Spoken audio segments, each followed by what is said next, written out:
আমাদের যে নতুন সরকারের যে ধারণা, আমাদের মাননীয় প্রধানমন্ত্রীর যে আকাঙ্ক্ষা, সেটি ইনশাল্লাহ আমরা বাস্তবায়ন করব।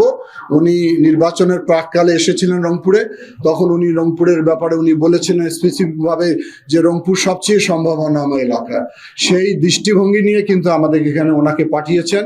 সেই নিয়ে উনি গতকাল ধরে রংপুরের বিভিন্ন বিভাগের বিভিন্ন জেলার নেতৃবৃন্দের সঙ্গে মত বিনিময় করেছেন। সামনের বাজেটে অবশ্যই সেই নীতি সহায়তা প্রদান করা হবে, এটাই আমার প্রত্যাশা। আমি রংপুরের সন্তান হিসাবে ওনার কাছে বেশি করে দাবি করব যে আমাদের অঞ্চলের মানুষ একটু মুখে কম কথা বলতে পারে, লজ্জাটা আমাদের বেশি, আমরা চাইতে পারি না, চাওয়ার ব্যাপারে নানান লজ্জা তৈরি হয় আমাদের ভিতরে, আমরা মুখ ফুটে বলতে পারি না।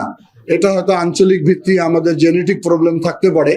আপনি সেটাকে স্বাভাবিকভাবে নিয়ে আমাদের অঞ্চলটাকে যাতে জাতীয় উন্নয়নের যে রোড মডেল, রংপুরকে যাতে সে জায়গায় এগিয়ে নিতে পারেন, নতুন নতুন নীতি সহায়তা প্রদান করবেন। আমি আবারও বলি, রংপুরের জমি সস্তা, শ্রম সস্তা, মানুষ ভালো, আইন শৃঙ্খলা ভালো, শিল্প কারখানার উপযুক্ত পরিবেশ রংপুরে রয়েছে।